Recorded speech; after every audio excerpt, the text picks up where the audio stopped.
Beli barunya itu pasti 300, 500 lebih lah. Tapi di thrift shop biasanya harganya ya rata-rata itu sekitar 150.000 lah. Namanya thrifting ini sama-sama bisnis. Jadi harus dikelola dengan cara bisnis juga. Perlu nggak sih kita beli followers ya? Karena beberapa pendapat kan ada yang bilang followers itu kan menaikkan engagement walaupun itu followers mati.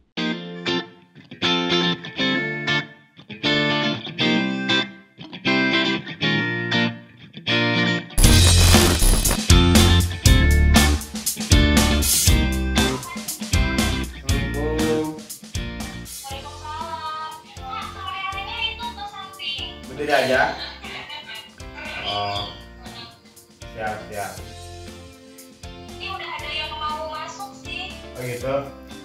Siap. Ya, cuma kita tes dulu kali ya, apakah audionya kedengeran atau enggak.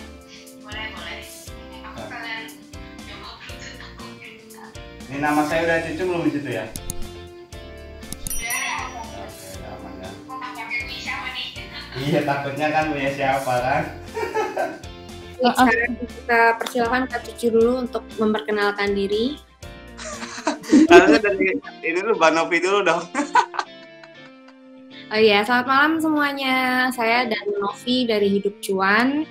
Kali ini kita udah obrolan cuan yang ke-10, sesi yang 10. Wow. Malam ini kita mengundang Kak Cucu, salah satu owner dari thrifting shop, untuk membagikan sharing pengalaman sama mungkin tips and tricks kalau mau memulai bisnis online, baik itu mungkin secara umum atau thrifting juga. Nanti bisa tanya-tanya juga sama Kak Cucu. Silakan Kak Cucu. Oke. Sebelumnya Bismillahirrahmanirrahim. Assalamualaikum warahmatullahi wabarakatuh.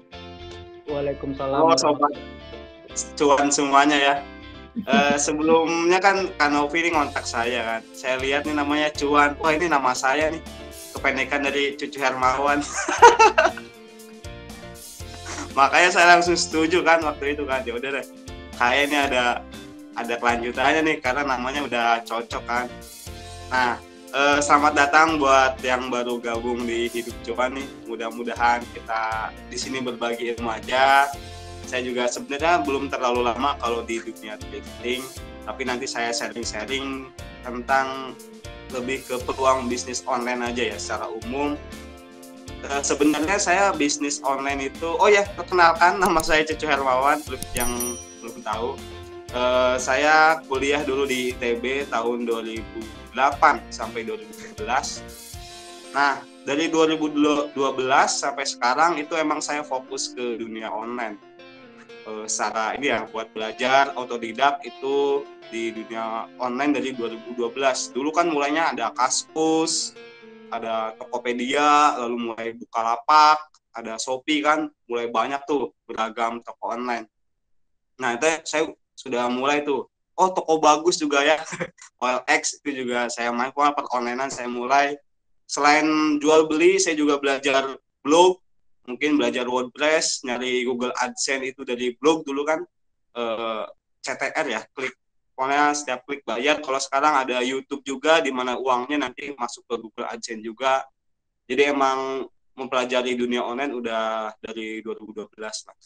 Secara profil, saya bekerja dulu di TV One 3 tahun, ke Trans 2 tahun, ke iNews 2 tahun, akhirnya saya resign tahun 2020 karena pandemi ya kan. 2020 saya resign. Nah, dari 2020 ini saya mulai menekuni di dunia thrifting. Nah, salah satu bisnis yang buat saya sih ya lumayan lah, sangat cuan. Bisnis thrifting ini sebenarnya nggak, kalau yang masih awam mungkin aneh aja gitu. Saya juga 2020 nih masih aneh. Kok ada orang yang mau beli barang bekas? Nah, thrifting ini lebih cenderung ke jual beli produk-produk bekas. Mungkin sobat banyak yang pernah beli buku bekas, apalagi kalau yang di Bandung, pasti seneng ke Palasari. Itu bukunya banyak, mau yang kuliah atau yang pokoknya serba ada lah kalau di Palasari. Itu salah satu thrifting buku juga. Kalau misalkan anak-anak fashion nih yang suka hypebeast, sepatu biasanya nih yang nyari Nike Jordan, wah segala macam itu masuknya ke thrifting juga. Ada lagi yang nyari kaos-kaos vintage yang barang bekas, nah itu masuknya ke thrifting juga. Jadi dunia thrifting ini ternyata setelah saya dalami itu banyak sekali produknya. Jadi kayaknya segala macam yang second kayaknya ada deh. Jadi istilah apa intinya sih si thrifting ini adalah jual beli produk second. Nah, saya punya brand namanya Kaos Distro Aja. Ini sih awalnya iseng-iseng aja pas tahun 2012 saya pengen nyari nama brand. Saya sukanya Kaos Distro kan, dulu saya sukanya Kaos Distro. Ya udahlah saya buat nama KDA, Kaos Distro Aja pada tahun 2012. Itu brand buat nama di Kaskus, buat nama di OL Shop, di semuanya di Instagram, Facebook semuanya ada. Tinggal search aja Kaos Distro Aja. Pokoknya semua lini sosial media itu ada. Nah, awalnya memang saya terjun ke online itu dari reseller. Reseller dari Kaos Distro. Mungkin sobat ada yang pernah dengar nama brand Ordinal, Ocean Seven, itu salah satu supplier distro yang lumayan terkenal. Tapi pada tahun 2020 awal, mereka tiba-tiba ngilang. Mungkin karena pandemi atau segala macam. Saya juga akhirnya kehilangan supplier. Mulai produk sendiri juga, saya mulai bikin kaos Distro Aja, nama brandnya saya buat kaos sendiri juga masih kurang naik. Nah ya udahlah, saya mulai belajar thrifting. Saya sebenarnya awalnya saya nyari produk satuan dulu. Biasanya tuh thrifting itu ya nyari di OL shop, sekarang sih banyak ya kalau thrifting ya. Thrift shop itu udah mulai banyak. Nah saya tuh mulai belajar thrifting ini tahun 2020 sama teman saya sebenarnya di Jakarta. Lalu saya mulai di thrifting, mulai beli satuan nih, brand-brand yang lumayan terkenal, mungkin kayak Nike, Adidas, fokusnya sih ke kaos ya.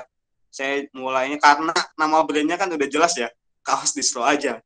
Jadi yaudahlah, ngelanjutin aja biar gampang, saya fokusnya ke kaos di awal ya, biar penetrasi, apa ya, biar masuknya ke customer yang dulu itu masuk lah gitu kan. Tapi ternyata customer produk-produk kaos distro sama customer produk-produk thrifting itu emang ya jauh beda lah. Yang satu pengen yang baru murah, yang satu lagi pengen yang second murah tapi branded.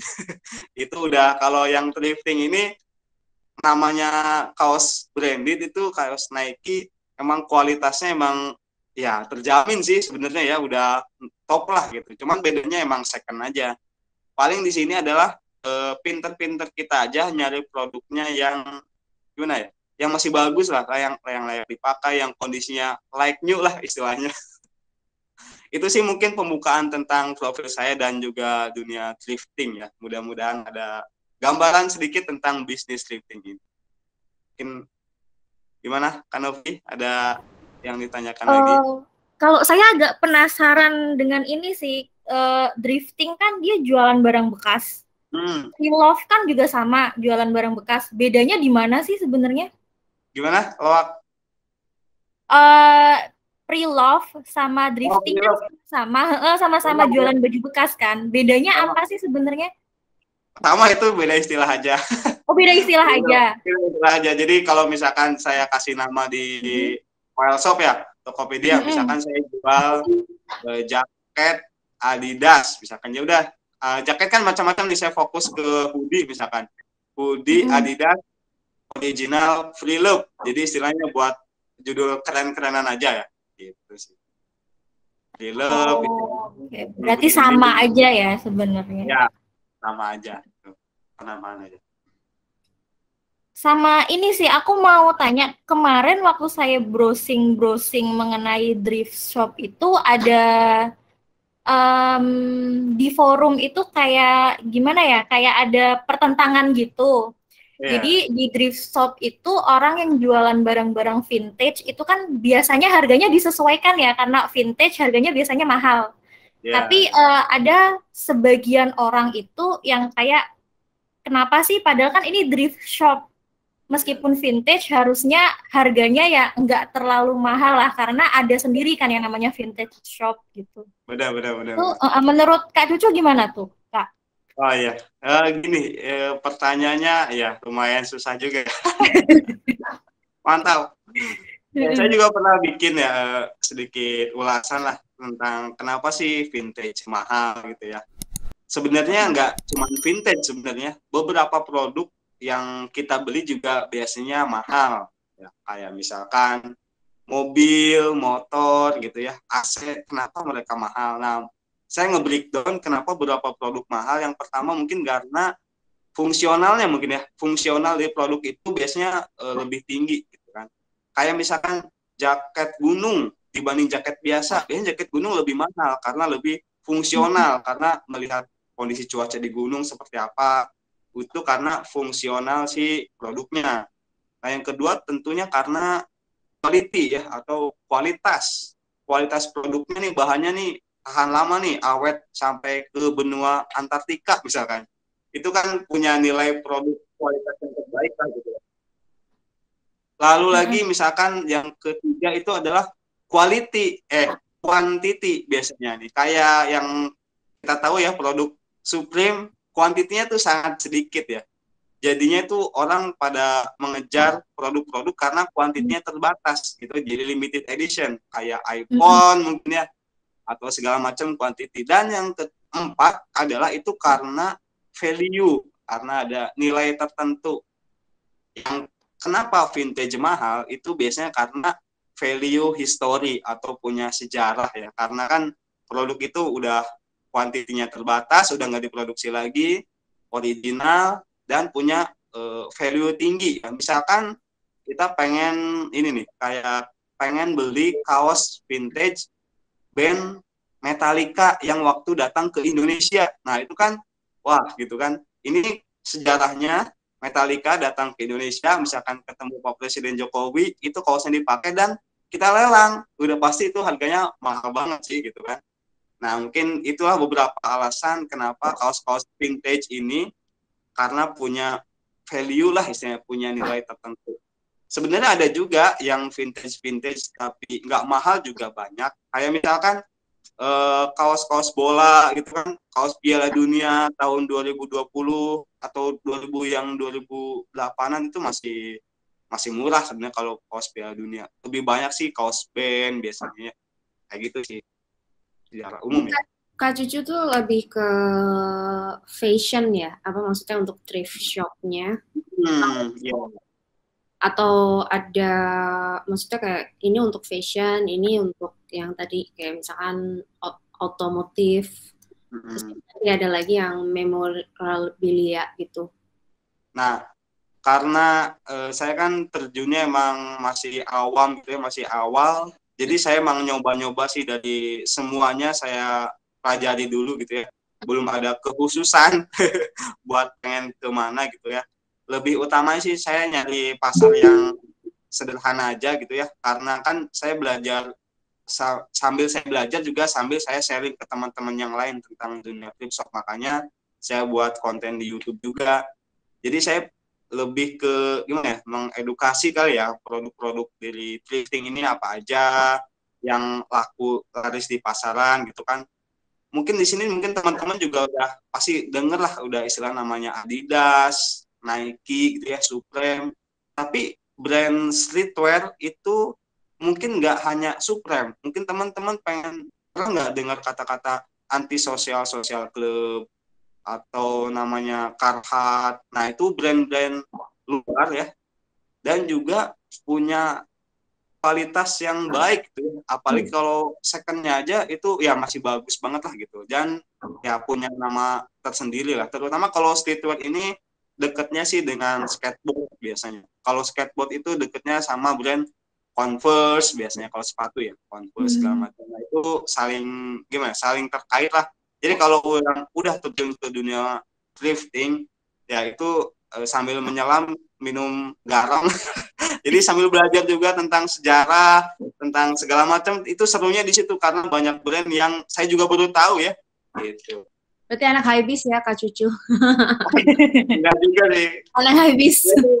Enggak juga sih. Nah itu balik lagi ya ke orangnya, tergantung orangnya sukanya yang high piece ya gak apa-apa, atau orangnya yang biasa aja, nggak pernah menampilkan logo padahal brandnya terkenal, ada.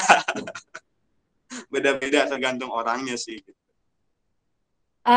Mau tanya lagi dong Kak Cucu, ini kan kita topik webinarnya kan rahasia sukses bisnis drifting dengan modal yang kecil kan. Mungkin teman-teman di sini itu sebenarnya mau tanya, modal kecil yang diomongin untuk bisnis drifting itu sebenarnya berapa sih nominalnya? Wow. Nah ini udah ngomongin cuan nih. Kisarannya gitu. Jadi teman-teman di sini udah bisa mulai nabung nih. Siap. Ini pengalaman aja ya, sharing-sharing aja. Kenapa disebut cuan ya, atau kenapa kita modal kecil untung gede. Ini deh, misalkan sobat nih ya, kalau beli produk Adidas atau Nike, ini saya nyebut brand yang sudah yang sudah familiar. Baru beli jaket aja ya, beli jaket atau misalkan Natgio lah ya, Natgio. Beli barunya itu pasti 300, 500 lebih lah. Tapi di thrift shop biasanya harganya ya rata-rata itu sekitar 150.000 lah rata-rata. Nah kalau misalkan sobat pinter-pinter nyari produknya, itu ada yang jual 100.000 atau misalkan 120, lalu sobat naikin harganya menjadi 200.000, kan itu udah ada untung sekitar selisih 50.000 aja satu produk. Nah, itu kan hitungannya satu produk ya. Kalau misalkan produknya ada 10, berarti kan udah 500.000. Nah, emang sih ini saran yang paling minim adalah dengan modal beli satuan dulu sih. Emang saran dari saya, lalu belinya satuan dulu deh. Karena apa? Karena kita nggak tahu nih pasar sosial media kita atau toko online shop kita ini siapa gitu kan. Jadi ya selain error sih sebenarnya, coba-coba di mana-mana juga ya. Gak mungkin ada orang sukses yang tiba-tiba sukses. Pasti ada historinya terlebih dahulu. Jadi ada struggle-nya lah udah pasti. Nah, untuk yang awal mula, untuk meminimalisir struggle-nya ini, itu mulainya dengan yang ya simpel-simpel, mungkin Adidas-nya, Nike-nya. Sekarang lagi rame itu produk Dickies, lalu ada juga produk Korea itu namanya Pancowat, bacanya Pencot gitu kan. Atau mungkin yang lebih relevan nih, Uniqlo, Zara, ada juga Pull and Bear, itu masuk produk-produk yang ramai di pasaran di dunia thrifting. Gitu sih. Jadi mulainya satuan. Nah, nanti kalau udah beli satuan nih, banyak banget thrift shop nih yang jual paket usaha, Kak. Jadi biasanya tuh paket usahanya minimal 10 piece. Tentunya harganya jadi lebih murah nantinya. 10 piece misalkan yang tadinya harga satuannya 100.000, kalau beli 10 piece atau 20 piece nih harga satuannya nanti jadi 80.000, jadi lebih murah. Jadi kalau di thrifting ini enaknya selain bisa tawar-menawar, juga makin banyak beli produknya tentunya makin murah. Gitu sih. Di situ sih, intinya sih di situ. Kalau menurut pengalamannya Kak Cucu itu untuk bisnis thrift shop ini, apakah cocoknya jualannya di Instagram aja atau bisa ke channel yang lain gitu? Menurut pengalaman ya. Siap. Ini nih kalau udah ngomongin marketing ya, tentunya pengen sales ya. Ya, pengen revenue. Pengen revenue ya, omset lah yang penting omset. Oke, jadi namanya thrifting itu juga sama ya, namanya thrifting ini sama-sama bisnis. Jadi harus dikelola dengan cara bisnis juga. Jangan sampai kita belajar bisnis, taman untungnya langsung dibelanjakan buat jajan atau buat yang lain. Tetap namanya bisnis, banyak banget pakar-pakar bisnis yang ada di YouTube, tinggal ikutin aja. Ini thrifting ini adalah salah satu model bisnis saja. Ya, jadi ingetin, ini hanya salah satu model bisnis saja. Banyak banget model bisnis yang lain seperti reseller, dropship, atau mungkin punya produk sendiri, itu kan macam-macam lah modelnya. Tapi yang perlu diingatkan, ini adalah salah satu solusi aja model bisnis yang harganya lebih terjangkau dan mungkin brandnya gampang dijual.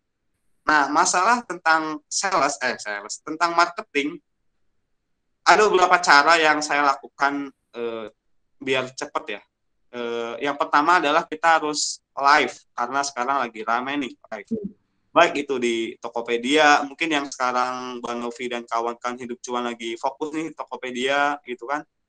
Di Tokopedia ini sekarang ada fitur live-nya, meskipun masih, kalau nggak salah sih masih beta lah, maksudnya masih trial, di mana cuma sejam apa 30 menit gitu, saya lupa.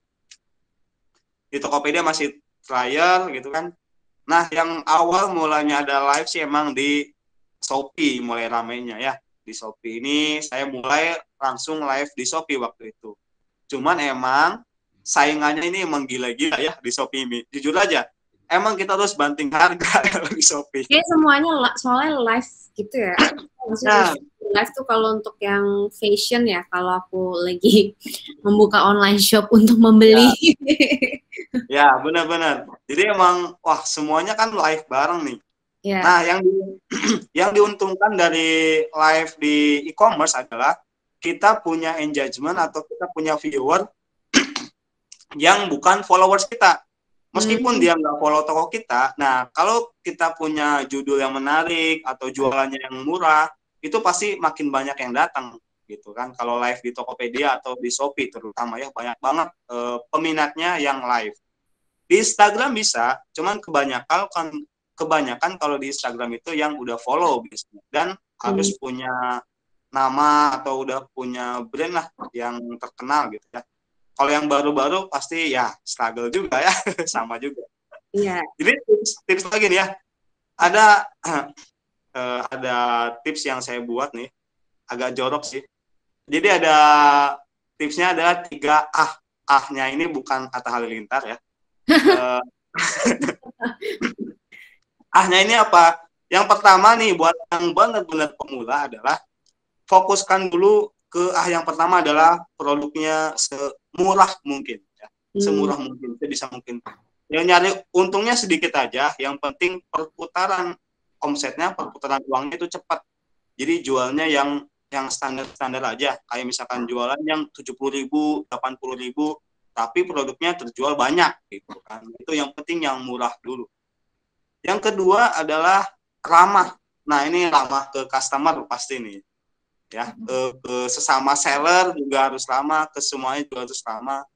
Banyak banget customer kita yang repeat order ke kita karena kitanya baik, orangnya standby 24 jam kalau bisa ya. Lihat apa ada orang nanya, jawab terus, meskipun nanyanya nggak relevan dengan produk kita, jawab aja gitu ya. Kayak misalkan di toko saya kan sekarang fokusnya jualan sweater, hoodie sama kaos. Terus ada yang nanya nih, udah jelas kan jualannya gini, Pak ada jual dress nggak? Atau jual sepatu nggak? Ya saya jawab, mohon maaf belum tersedia, mohon maaf. Itu banyak banget yang nanya, padahal udah jelas produk saya adalah sweater, hoodie gitu. Tapi tetap aja kita keep kontak. Siapa tahu kan suatu saat kita punya produk dress, ya kan nggak tahu juga gitu. Yang ketiga adalah murah, ramah, dan saya lupa lagi. Gimana? Coba ya. Aduh, saya udah nyebutin di YouTube tapi saya lupa. Adalah nanti deh saya lupa lagi. Kita ngobrol nanti, kalau ingat saya inget ya. Nanti Oke, berarti Kak Cucu utang kita 1 ah itu. 1 ah ya. Ya. Nanti 1 ah lagi. Mudah lagi. Oh iya. Kak Brian mau bertanya atau? Mudah kayaknya. Itu dia. Waduh, Kak Brian, terima kasih banyak. Kamu yang terbaik kan ini. Waduh. Dapat diskon dari Kak Cucu loh. Iya, siap. Dapat diskon buat belanja. Diskonnya promote Instagram ya. Boleh. Iya tuh, mudah, bener-bener. Oh, alhamdulillah diingetin. Saya aja sampai lupa. Benar. Nah, mudahnya ini saya jelasin detail aja ya, kata Kak Brian ini benar. Mudahnya itu adalah mudah dalam bertransaksi sebenarnya. Transaksinya misalkan customer-nya pengen lewat apa nih? Transfer. Bisa lewat Dana atau lewat keuangan lain, bisa lewat Shopee, Tokopedia, semua bisa. Nah, itu memudahkan customer melakukan pembayaran, itu juga menjadi daya tarik tersendiri lah buat si customer. Oke. Terima kasih banget Kak Brian, jadi nggak punya hutang nih saya. Brian, mantap. Hutangnya ke Brian. Kak Brian. Tanya ke Kak Brian loh.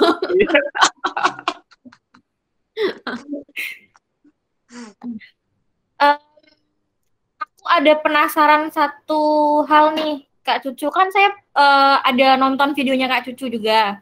Ya. Jadi Kak Cucu itu sempat jelasin kalau seandainya kita beli dalam bentuk bal, itu kan kita pasti sortir kan. Ada brand yang masuknya ke kepala, ke badan, ke kaki, atau brand yang emang sama sekali belum pernah kita denger nih. Misalnya saya mau beli, tapi saya kan sama sekali nggak tahu fashion nih, brand-brand apa aja itu nggak mudeng nih. Paling tahunya kayak Nike, Adidas, itu pun yang sering saya lihat di mall kan. Kalau seandainya ternyata ada brand yang mahal, tapi saya jualnya murah kan, pasti saya rugi dong. Biar biar sama-sama cuan, ada tips nggak sih dari Kak Cucu? Apakah saya harus belajar ngafalin brand-brand dulu atau gimana nih? Itu jawabannya itu sih, harus ngapalin brand sebenarnya. Harus ngafalin nih. Tapi gini ya, jadi istilahnya kalau step-step dalam thrifting ini tentunya saya pelajari itu emang pertama itu beli satuan. Yang kedua itu beli paket usaha. Nah, kalau udah punya modal atau udah marketnya sudah terbentuk, baru nanti bisa beli bal. Ini sebenarnya nggak disarankan buat pemula sih. Cuman dulu saya pas awal-awal pemula emang langsung beli bal. Nggak ngikutin. Kan? Ya, nah itu balik lagi ya. Namanya bisnis adalah punya resikonya masing-masing. Ya, nah bisnis itu pasti ya inilah keberanian diri sendiri sih sebenarnya kan. Utama resign dari kerjaan, langsung beli bal, pas dibuka isinya itu ada brand badan, kaki, dan kepala. Dan saya juga nggak tahu ya itu brandnya masuk kemana aja, kan saya juga masih pertama ya. Tapi yang diuntungkan dari bongkar bal adalah kita cepat tahu semua brand kayak yang tadi disebutkan. Saya bahkan pernah ngejual kaos ya, itu dari DMC Run ya. Run DMC, Run DMC itu biasanya harganya ya di atas 100 lah. Saya jual dengan harga 20.000, kan kondisinya biasa aja ya, kan saya nggak tahu ya, saya jual 20.000 aja. Yang penting adalah hitung-hitungan HPP atau hitungan-hitungan modalnya adalah sudah ketutup gitu kan. Yang penting itu aja, yang ya udahlah, mau jual murah saya juga nggak apa-apa. Nanti juga kalau ada yang ngasih tahu juga, oh ini badannya mahal nih, ya udah saya simpan gitu. Tapi sebenarnya bukannya semakin yang selama ini aku tahu tuh thrift shop itu maksudnya kan selain pre-love tuh aku kira tuh pre-love adalah bukan second branded. Ya, second brand. Bukan second branded sih, maksudnya barang yang mungkin 90%, 80% keutuhannya. Kayak misalkan dan kalau thrift shop tuh malah di pikiran aku adalah barang-barang yang antik gitu. Jadi kayak maksudnya kayak misalkan dari Nike udah nggak ngeluarin lagi tuh. Makanya itu yang jadi mahal, itu yang dibayangkan aku sih, apakah itu juga berlaku gitu. Jadi maksudnya kita bisa dapat cuan dari situ. Dan kalau yang kayak Kak Cucu itu yang berarti yang biasa gitu. Apakah ada pembedanya gitu loh, Kak? Oh, sebenarnya kayak itu tuh kayak udah fokus biasanya. Ada tidak salah juga ya ke thrift shop seperti itu. Mungkin banyak banget nih sobat-sobat semuanya yang punya pandangan tersendiri tentang thrift shop. Mungkin salah satunya kayak gitu ya. Jadi khusus untuk yang brand-brand vintage atau brand-brand yang udah tidak keluar lagi lah, tidak diproduksi lagi ya. Itu tidak salah juga. Nah, itu biasanya toko-tokonya emang yang udah gede. Kayak misalkan di Instagram ada namanya Prime Time Jakarta, itu khusus vintage gitu kan. Banyak banget. Nah, kalau yang yang reguler gitu kan, yang standar lah, nggak murah, nggak mahal, sobat bisa langsung datang aja ke X Style ID, atau yang di Jakarta ada juga Big Boss, Instagram yang sudah lama menekuni dunia thrifting. Saya juga yang Untuk tujuannya ya. buat awalan pengen nentuin harga kayak tadi, pengen belajar brand. Ini masuknya harganya berapa, ini harga berapa, itu saya juga belajarnya ke thrift shop yang sudah ada gitu kan. Karena bisnis thrifting ini bukan bisnis, ya bukan inisiatif pengen bisnis ini nih, enggak, karena bisnisnya sudah ada gitu ya, bisnisnya sudah ada.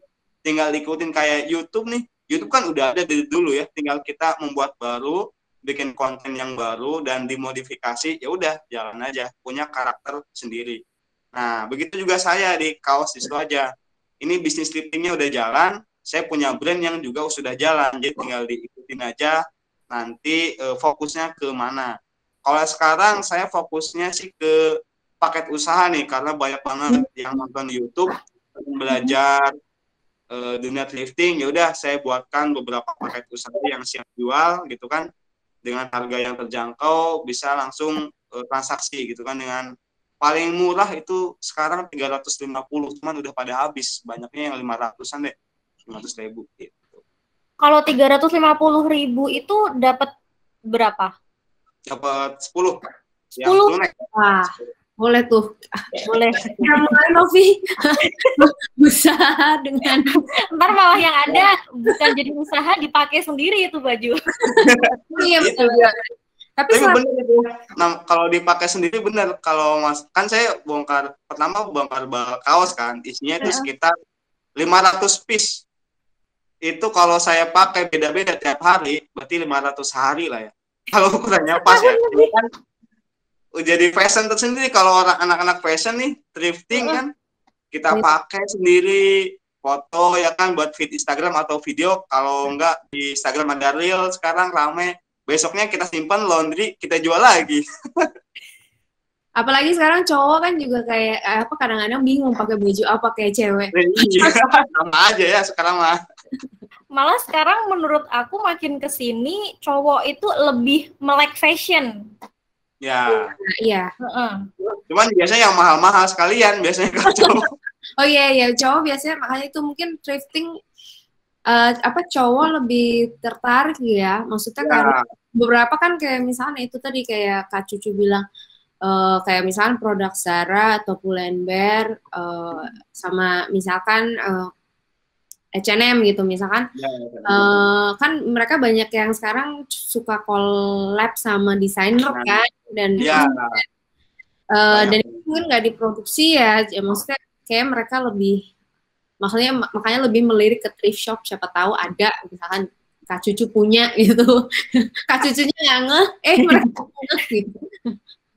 Nah itu masalah collab banyak banget nih produk thrifting gitu ya, yang justru collab sama desainer banyak banget nih produknya, kayak misalkan Uniqlo paling banyak biasanya. Uniqlo itu banyak banget collab, yang paling saya favoritkan adalah dengan One Piece. Saya kan pencinta One Piece. Nah itu sama One Piece banyak banget, saya ngikutin lah gitu kan. Sampai sekarang juga dia One Piece masih jalan, Uniqlo juga masih collab kan produknya sampai sekarang. Ada juga sama Uniqlo sama Disney, biasanya kan Mickey Mouse seperti itu. Ada juga yang bareng Kate Haring, mungkin yang itu desainer luar juga. Banyak banget sih kalau Uniqlo. Jadi kan kalau Uniqlo kan emang dari Jepang ya. Terus produknya juga keren-keren gitu kan. Dan di Indonesia juga ada tokonya gitu kan, masih aktif. Jadi ya lumayan sih. Jadi jadi buat fashionable aja gitu kan. Uniqlo, keren nih pakai Uniqlo. Mungkin ada yang mau bertanya mungkin dari bisa langsung open voice aja kali ya. Open voice boleh. Biar lebih enak kalau mau nanya. Kalau malu open kamera, open voice boleh.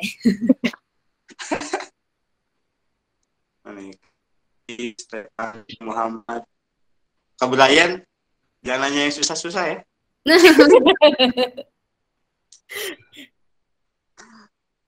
Kalau menurut Kak Cucu,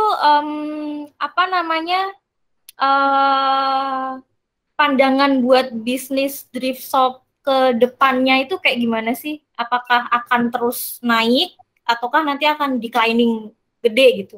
Karena sampai sekarang juga apa namanya, border negara-negara itu kan ditutup kan. Korea, Jepang itu juga kayaknya masih ditutup. Sedangkan kita kalau mau beli ball kan pasti import dong. Ya, import. Nah, karena bisnis fashion ini kan, nah namanya saya kan dulu di media juga ya, di TV juga kan, banyak banget ya apa ya, wardrobe yang cepet lah, maksudnya ada yang sekali pakai juga kan, banyak banget, apalagi artis-artis kan. Nah itu sebenarnya yang memicu kenapa harus kita bisnis thrifting, karena kan kalau namanya artis sekali pakai udah, karena nggak mungkin dia pakai baju yang sama di show yang berbeda gitu kan. Akhirnya, nah produk-produk ini yang second ini posisinya dia masih kondisinya masih bagus, cuman karena nggak dipakai lagi kan, itu menjadi peluang untuk adanya thrift shop biasanya kayak gitu. Jadi awalnya sih dari bisnis pakaian sederhana ya. Jadi misalkan saya punya pakaian nih masih bagus, saya pakai, apalagi punya artis ya kan. Bayangkan aja punya Sahri ini ya kan, dijual 100.000 ya kan, pasti pada mau dong ya kan. Jadi Sahri ini nih gitu. Apalagi yang satu lagi pacarnya pakai yang punya Reno Barak, wah kan kapal. Gitu sih. Jadi kedepannya namanya bisnis ini bakalan terus ada gitu kan. Mungkin nah masalah hype atau enggaknya sih, kalau sampai sekarang sih hype-nya makin naik sih sebenarnya, karena makin banyak yang mengedukasi juga di YouTube ya kan, masih banyak apa yang thrift shop ini pada mulai main di YouTube juga, di Instagram juga makin banyak. Justru sekarang posisinya adalah penjualnya itu lebih banyak dibanding pembeli biasanya. Jadi ya sebenarnya namanya bisnis kan, itu menjadi gimana ya, ya baik juga karena sudah banyak orang yang tahu tentang thrift shop.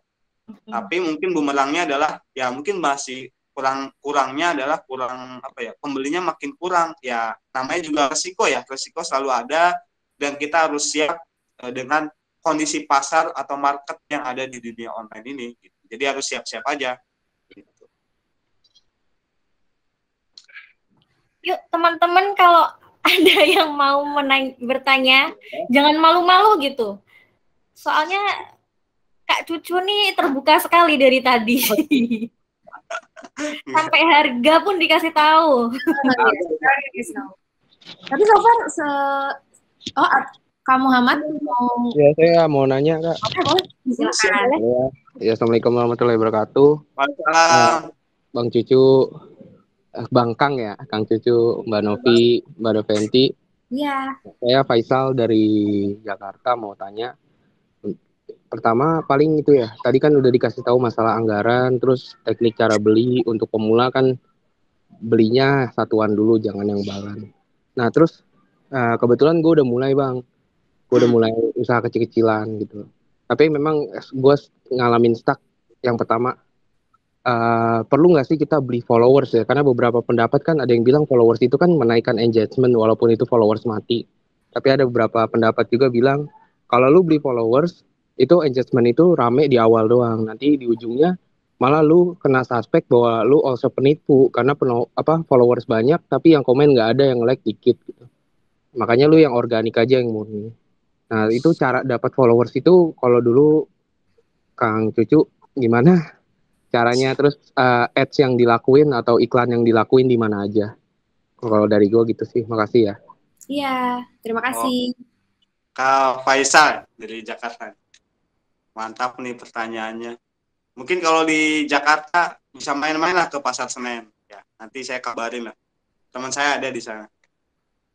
Pasar Senen itu sama juga kayak di Gede Bage Bandung ya. Jadi pusatnya pasar thrifting lah, di pasar lah ya. Harus nyari satu-satu. Masalah followers, mungkin semua juga sudah pada tahu ya. Banyak sekali online shop yang membeli followers. Alhamdulillah saya tidak termasuk. Jadi saya orangnya nganut algoritma aja. Algoritma Instagram, algoritma YouTube, Facebook. Saya belum pernah beli followers.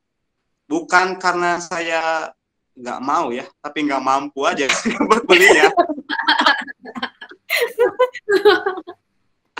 Jadi daripada saya mengeluarkan budget untuk membeli followers, kenapa enggak budgetnya kita buat beli produk aja gitu maksudnya. Jadi kita alihkan budget-budget yang mungkin kayak gimana istilahnya membeli yang nggak pasti ya. Followersnya sebenarnya kan harus tahu ini dulu ya, harus tahu karakter orangnya seperti apa. Nah, saya ini orangnya yang pengen tahu siapa customer saya, baik itu 1, 2, 3 orang followers di Instagram, tapi saya harus tahu nih siapa mereka, kalau bisa sampai alamat rumahnya, orangnya seperti apa, kalau bisa seperti itu. Jadi gampang banget nih saya ngejualnya. Kalau misalkan saya punya produk nih, kayak yang jarang ya, kayak yang vintage gitu kan. Saya waktu itu punya Stussy. Nah, saya inget nih, oh ini orangnya hypebeast nih. Saya langsung DM orangnya, Kak ini ada produk nih, Stussy gini-gini ini. Nah, dia langsung beli, meskipun followers kita dikit, tapi kalau kita engagement-nya kuat, itu penjualan juga meningkat sebenarnya gitu kan. Pernah juga nggak cuma di Instagram ya, di WhatsApp juga. WhatsApp juga mungkin ada beberapa buyer yang nyaman transaksi lewat WhatsApp. Saya punya produk, ya udah langsung WhatsApp aja orangnya kan. Namanya WhatsApp kan kita nggak bisa beli followers ya. Iya. Ya kan. Nah mungkin pilihannya ini saya juga tidak mengharamkan orang untuk membeli followers juga enggak juga. Ya boleh aja gitu kan, tergantung kan. Ada juga nih penjual followers yang sudah tertarget nih usianya segini, ada juga yang mungkin itu lebih detail aja ke datanya. Kebetulan saya juga lulusan matematika, dulunya di kuliahnya fokusnya ke data analis, jadi emang ngomongin data ini benar-benar saya dalamin. Meskipun jadi di Instagram misalkan, Instagram Insight-nya benar-benar saya lihat, saya pantau male, female, misalkan kapan mereka aktif kan ada tuh ya, day per day-nya ada, hour-hournya ada, interaction-nya yang mana, posting yang ramai seperti apa. Sekarang Reels nih ternyata engagement-nya makin banyak nih gara-gara Reels. Ya udah ikutin aja algoritma yang sudah ada. Kalau misalkan sobat belajar YouTube juga nih, nah YouTube juga itu datanya malah lebih spesifik dan lebih bagus dibanding yang lain menurut saya. YouTube itu lebih fokus. Misalkan sobat bisa lihat nanti ke data analitik, sobat bisa lihat usianya berapa, penontonnya berapa, dan ketika saya coba aplikasikan data yang saya pelajari dan saya upload materi kontennya, samain aja dengan yang sudah saya analis, itu ternyata ya it's work gitu ya, benar-benar bekerja gitu ya, baik itu di Instagram maupun di YouTube. YouTube saya juga belum pernah beli subscriber, buat apa gitu kan, karena saya nggak ada duit juga, ya udah nyari yang gratisan aja gitu kan. Alhamdulillah sampai sekarang ya meskipun pelan-pelan, tapi saya tahu siapa subscriber saya tahu bagaimana saya membuat konten seperti apa, dan tentunya mereka tuh pengennya seperti apa, saya ladenin lah gitu kan. Mereka komennya saya baca, saya balas satu persatu. Instagram juga sama, DM-nya saya balas persatu gitu. Jadi istilahnya kita harus lebih dekat dengan customer sih. Secara umum, pandangan saya ke depan bisnis Flipshop terutama di YouTube, di Kaos Distro aja, saya pengen menjadikan ini environment lah, gaya bahasa kerennya environment atau komunitas gitu kan. Komunitas di mana kita harus interaksi di situ, ada ada materi, ada yang belajar, ada juga yang jualan segala macam. Itulah jadi environment kita itu terjaga jadinya. Jadi kita harus saling mengenal. Kalau beli itu saya kurang tahu sih siapa yang datang ke saya jadinya. Kalau misalkan beli followers nih tiba-tiba 14.000 orang datang ke saya, ya bingung juga ya, kayak mau vaksin jadinya. Tapi mungkin boleh aku tambahkan, kalau emang kamu Muhammad Faisal mau beli follower, yaitu mungkin bertahap ya. Maksudnya nggak langsung 10.000 gitu ya. Tapi itu tadi harus diikuti dengan likes dan komen. Memang sekarang bisa dibeli. Nah itu ada duit lagi yang harus dikeluarkan. Nggak, maksudnya nggak salah juga. Mungkin untuk kredibilitas toko itu juga nggak apa-apa. Cuman itu tadi harus di di manage juga. Kayak Kak Cucu bilang, kok nggak ada like-nya, komennya dikit gitu. Nah itu juga harus dilihat juga. Gitu. Nambahin dikit sih soal followers, soalnya seandainya kita beli followers, terus engagement-nya kita dikit, sedangkan engagement rate itu dihitung engagement kita dibagi sama jumlah followernya kita.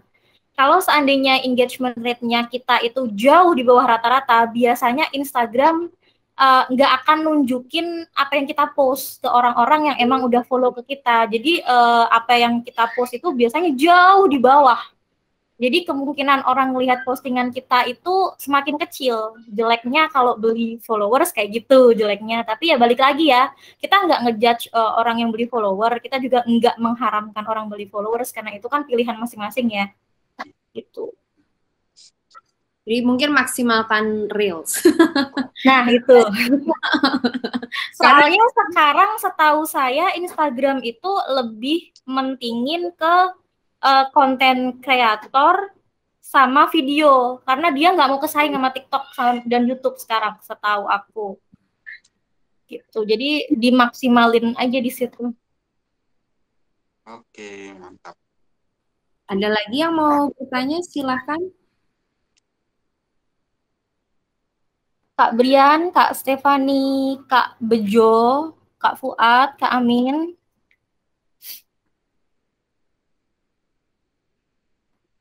Oke, ada yang nanya lagi? Kalau nggak saya yang nanya. Saya nyambung lagi deh kalau nggak ada yang nanya. Nggak apa-apa. Ya, masih dilema nih masalah usaha. Boleh, Iya, boleh. karena gini sih Bang, maksudnya tadi itu gue nanya masalah pembelian followers kan, kembali lagi orang itu kan ngelihat mau beli sesuatu di Instagram itu kan dilihat dari engagement ya, dari followers, dari komen, dari like. Sedangkan kalau kita yang baru merintis kan pasti kalau kita mau cari organik atau followers yang real, itu kan pasti kita kan benar-benar merintis dari 0, 1, 2, 3. Itu gimana cara narik orang yang nggak tahu kita siapa, tiba-tiba dia percaya sama kita, kok kita ini bener loh jualan gitu. Terus yang kedua, cara ngejangkau pasar yang lebih luas tuh kayak gimana? Kalau Bang Cucu sendiri gimana dulu? Boleh di-sharing Bang? Oke, siap Kang. Wah, mantap nih. Sepengalaman saya yang mulai banget dari nol ya. Kalau misalkan dari Instagram ya, kita ngomongin Instagram yang dia belum pernah beli ke kita ya, atau kita followers kita nol, gimana sih mereka percaya kita jualan? Yang pertama adalah kita transaksinya rekening bersama, atau bisa lewat Shopee, Tokopedia, kita punya dua itu tuh minimal ya. Bukalapak juga bisa, atau yang lain juga bisa lah, rekening bersama lah, istilahnya rekening bersama atau e-commerce, dimana ketika transaksinya lebih aman, ya lebih mudah juga ya, atau ada gratis ongkir, ya. Nah itu lah, jadi transaksinya nggak langsung transfer, jadi orang-orang itu kalau ke Shopee udah pasti terpercaya lah, jadi kita juga jualannya benar, transaksinya aman, dan si customer juga ngerasa nyaman ya kalau transaksi lewat e-commerce atau rekening bersama. Untuk mencari followers atau mencari engagement yang kuat dengan orang-orang ini, yang saya lakukan pertama yang paling cepat adalah lo harus live di Shopee biasanya. Shopee atau Tokopedia lah. Sebelum misalkan yang benar-benar awal lah. Terus lo jualan juga, ya itu ya, tadi saya sebut, coba jual murah dulu atau raup beberapa customer yang lain gitu kan. Kalau di Instagram ini gampang nih sebenarnya kalau sekarang. Banyak banget thrift shop yang udah jualan live juga di Instagram. Nah, sobat bisa langsung ikut join aja live. Biasanya mereka langsung welcome karena sama-sama jualan lah namanya. Istilahnya sama-sama thrift shop juga. Nah, biasanya kan kalau Instagram maksimal 4 orang kalau nggak salah ya. Beberapa orang gitu. Sekali live gitu ya. Dan nyempil aja gitu kan. Sobat juga sambil nonton live orang, ikut aja join dengan live tersebut. Atau misalkan kalau nanti saya live, Kak Muhammad nih join, boleh nanti kita join bareng gitu. Jadi beberapa thrift shop itu sudah menggunakan cara ini untuk jualan. Nggak cuma buat jualan sebenarnya, lebih ke apa ya? Engagement atau nge-branding sih ini. Yang penting tuh nge-branding toko thrift shop-nya biar nunjukin bahwa nih saya jualan thrift shop dan sudah diakui oleh thrift shop yang lain. Pas awal saya buka thrift shop juga demikian. Saya sangat susah pertama kali sih susah banget nih buat jualan live. Saya live-nya langsung di Shopee waktu itu ya.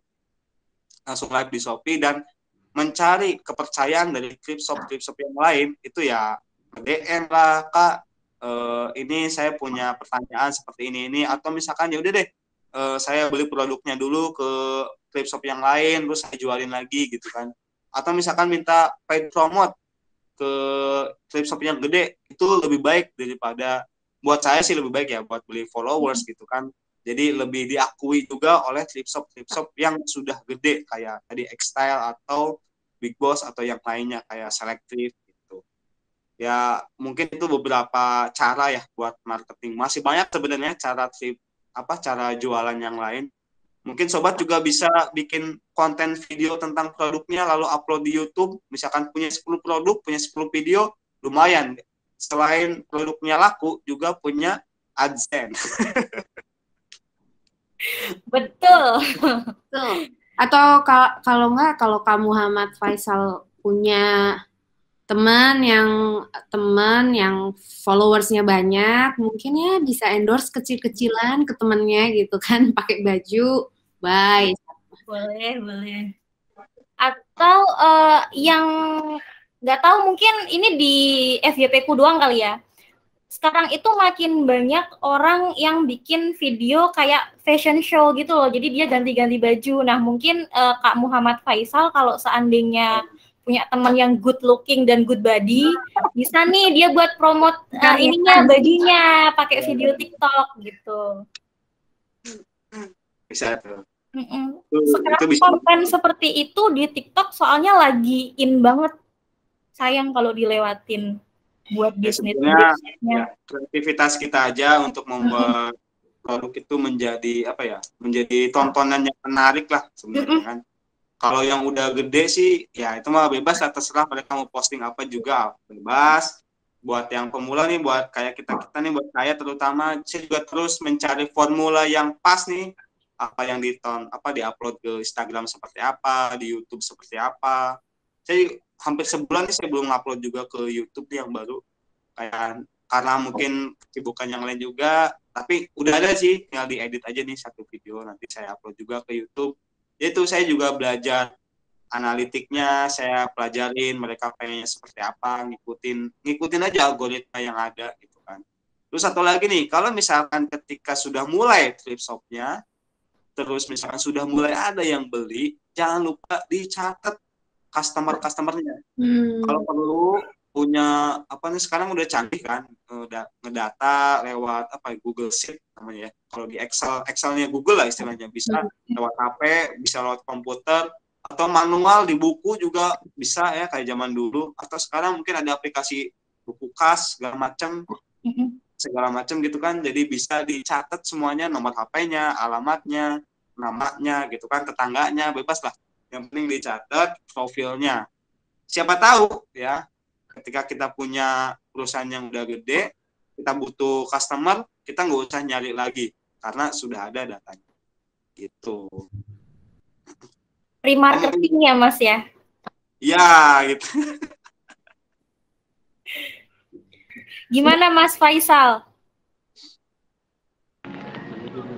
Ya sementara menjawab. Masih banyak sih pertanyaan, cuman nanti aja. Mungkin bisa di next kesempatan kan.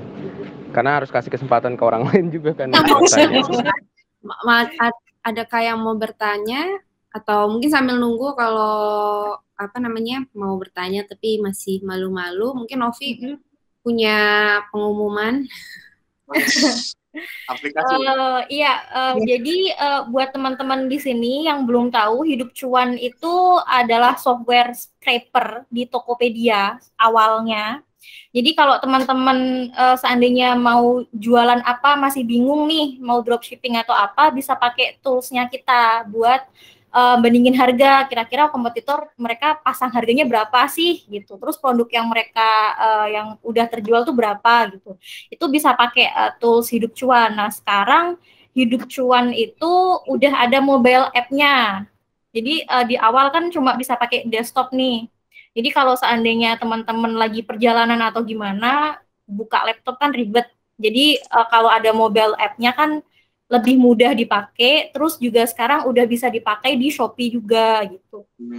Pengen ngenalin aja, jadi mobile app-nya itu bisa dicari di Play Store, namanya Hidup Cuan, kayak gini, bentar ya. Kelihatan nggak? Ya, kelihatan. Ya, diketik aja sih di search, namanya Hidup Cuan, terus nanti tinggal di-install aja. Terus begitu diinstal itu nanti tampilannya kayak gini nih. Ada pilihan mau scrape di Tokopedia atau di Shopee gitu. Cuma sayangnya sekarang ini yang Tokopedia belum bisa dipakai karena ada masalah nih dengan backend-nya Tokopedia, jadi nggak bisa masuk ke sini. Jadi saat ini yang baru bisa dipakai baru yang Shopee. Dan pakainya pun gampang banget, teman-teman, cuma tinggal klik aja, nanti akan muncul kayak mini webpage gitu, Shopee. Nah, jatuh. Aku deg-degan, maaf ya guys, nervous. Bentar, internet aku nggak jalan, sorry. Ini juga sementara masih bisanya di Play Store. Kita lagi ngembangin juga untuk bisa dipakai di iPhone kalau yang memang handphonenya iPhone gitu. Nah, ini udah muncul tampilan scraper yang di Shopee. Nanti teman-teman tinggal di search box aja, diketikkan keyword yang mau dicari. Contohnya kita mau cari kaos Adidas Pre-Love gitu. Nah, nanti kan akan muncul hasilnya tuh. Setelah hasilnya muncul, teman-teman bisa klik aja nih yang tombol bawah halaman ini. Nanti hasilnya itu berupa XL lah ya. Jadi teman-teman bisa download di HP, terus dibuka pakai Google Sheet di HP juga. bisa dikirim email, terus buka lewat laptop juga bisa kalau mau dibuat analisa gitu. Jadi gampang banget sih pakainya. Nih, ini kalau udah, ini tampilannya kayak gini kalau udah di-scrape. Itu deh teman-teman. Gampang banget ya? Gampang banget pakainya. Dan seandainya teman-teman nggak mau ekspor nih, cuma mau lihat-lihat aja, bisa tinggal nanti pilihan yang lihat, dan ini tampilannya gitu. Itu enak banget nih kalau yang mau jualan film gitu ya. Tinggal nyari paling murah, dijual lagi di Instagram. Di Instagram dengan harga yang dinaikkan pastinya. Yang penting cuan. Jadi ini juga yaitu seperti kata Novi, memudahkan kita karena selama ini memang dari awal memang baru bisa di Tokopedia. Awalnya kita mulainya scraper Tokopedia dan laptop. Nah, karena untuk yang males buka laptop, jadi sekarang bisa pakai yang di HP. Begitu. Mungkin ada pertanyaan lagi? Sebelum kita tutup nih. Atau Kak Muhammad Faisal, aku kasih satu kali deh.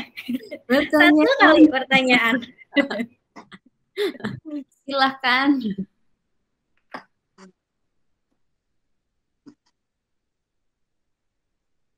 Halo Pak Muhammad Faisal. Ya. Mungkin lagi nyobain kali. Lagi nyatet. Waduh. Niat. Mantap. Paling nanya apa lagi? Masalah pernah nggak sih Bang Cucu nyobain ads yang berbayar, terus di mana? Terus boleh dikasih tahu nggak sih datanya yang diambil? Kan misalnya di Instagram kan gue udah beberapa kali nyoba ya, walaupun hasilnya memang zonk gitu. Ini itu aja sih, info aja buat mungkin teman-teman gitu. Jangan ngarep kalau Instagram ads itu hasilnya bakal memuaskan walaupun anggaran yang lu keluarin agak tinggi. Karena pengalaman gue, mungkin Bang Cici boleh bisa kasih saran ke gue cara ads yang bener tuh seperti apa sih? Kan ada rentan usia, terus wilayahnya yang mau dijangkau kemana, terus anggarannya kita bisa milih dari 20.000 sampai sekitar 2 jutaan kalau nggak salah deh. Itu gimana sih formulanya, Bang Cucu? Thank you. Oke, terima kasih banyak Kak Muhammad ya. Langsung gue jawabannya nih. Kalau di kaos distro aja, akun Instagramnya, jujur gue belum pernah pakai ads kalau di kaos distro aja. Tapi di kerjaan saya yang sekarang, itu saya bagian digital marketing. Jadi kerjaan saya emang Instagram ads dan FB ads. Jadi saya sharing-sharing aja ya sekalian digital marketing. Nah, ngomongin ads ini emang kita harus punya spesifik dari target dari Instagram kita nih. Kalau tadi kan kebetulan tentang thrifting, berarti bisa usianya yang paling ramai di saya itu biasanya sekitar anak-anak muda 20 sampai 30 tahun. Nah, itu usianya rentang yang paling ramai, yang paling banyak. Datanya pasti beda-beda tiap Instagram, tapi kebanyakan di thrift shop atau di YouTube, baik YouTube itu Instagram, datanya sama tuh di saya. Karena paling banyak tuh usia 25. Nah, mungkin mereka yang baru kerja, udah tahu fashion, baru kebeli produk. Jadinya ya itu anak-anak muda yang baru kerja, pakai produk fashion. Atau anak-anak kuliahan yang buat dijual lagi. Itu banyak juga. Masalah male female, di saya banyaknya male. Di saya, data saya itu banyaknya male. Jadi mungkin karena produk-produknya banyaknya buat yang laki-laki juga. Beberapa thrift shop yang female justru lebih ramai dibanding yang male. Kenapa? Karena produk female ini mereka tipe yang tidak melihat brand kayak kita nih cowok-cowok. Cowok-cowok itu kita anaknya branded banget. Adidas harus Adidas, Nike harus Nike gitu ya. Gak mau yang KW misalkan atau enggak. Tapi kalau yang female ini mereka yang penting tampaknya bagus aja. Cocok dipakai, warna oke ya kan. Namanya misalkan ada karakternya atau misalkan yang lengan balon, wah, pokoknya yang udah bagus, harganya murah lagi ya udah pasti dibeli. Dan itu biasanya peluang lagi tuh buat yang female, targetnya beli yang murah dijual dengan yang ya standar tapi kebelinya banyak biasanya, karena kan namanya female harus gonta-ganti terus nih buat gaya, apalagi buat fashion. Tuh. Terus tentang ads, biasanya Instagram itu nyambungnya ke FB sebenarnya ya. Jadi emang harus fokus dulu tuh. Yang paling banyak beli di thrift shop itu biasanya kota-kota besar kayak Jakarta, Bandung, Surabaya. Kalau kan tadi kan Kak Muhammad ini fokusnya di Jakarta. Coba aja langsung aja fokusnya di Jakarta dulu aja. Biar kalau ada Shopee atau transaksi bisa COD atau gratis ongkir. Jadi fokus aja ke Jakarta, anaknya usia muda. Kalau misalkan ada keyword kata kunci, mungkin bisa dicari fashion atau keywordnya thrifting kalau ada ya, atau baju bekas atau yang semacamnya. Kalau emang menggunakan keyword atau menggunakan, kalau misalkan sudah ada tokonya, ada thrift shop yang udah jadi. Nah, sobat di Kak Muhammad ini bisa di Instagram itu ada location. Jadi misalkan lokasinya di sini, ads-nya itu berlaku sampai 25 km selingkaran dari thrift shop itu. Biasanya di FB Ads udah kayak gitu ya.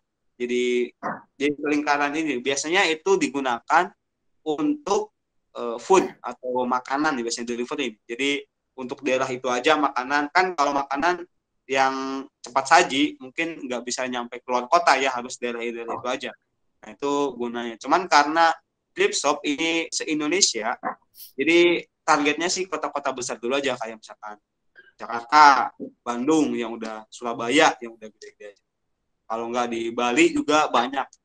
Ngomong-ngomong di Bali kemarin baru ada ada yang nelfon customer gitu kan, Pak saya mau niat buka thrift shop di Bali, kondisinya kayak gini-gini. Oke, saya supply produknya di Bali, produknya yang branded campur dengan yang fashion gitu, karena ya kan bapak-bapak nih yang nelfon ke saya, cuman anaknya ini yang pengen belajar bisnis gitu. Jadi banyak juga orang tua yang ngedukung anaknya untuk berbisnis mulai dari thrifting, mungkin karena harganya lebih murah juga. Itu sebenarnya bagus, nggak hanya untuk mencari cuan, tapi untuk pendidikan bisnis yang tidak bisa diajarkan di sekolah lah istilahnya. Itu sih dari saya. Ada lagi yang mau bertanya sebelum kita mengakhiri? Mungkin sudah. Kalau nggak ada, saya ada beberapa tips lagi sedikit deh. Boleh Oh, silakan. boleh. Jadi kalau thrifting ini ada beberapa toko yang produknya belum dicuci, belum di laundry gitu ya. Jadi kalau misalkan sobat nih beli produk, tanyakan dulu aja, Kak nih udah di laundry apa belum. Terus niat kita mau dijual lagi nih. Nah, ketika kita jual lagi, kan kita jualnya satuan. Diusahakan emang harus di laundry dulu karena menjaga kualitas. Nah, setelah di laundry, tentunya packaging, foto, video, produk, segala macam itu balik lagi sama aja dengan kita menjual produk baru gitu ya. Sama aja dengan kita punya produk sendiri. Jadi kita harus mendeliver produk-produk ini nyampe ke customer ini dengan kondisi yang enak dan mereka biar beli lagi ke kita gitu.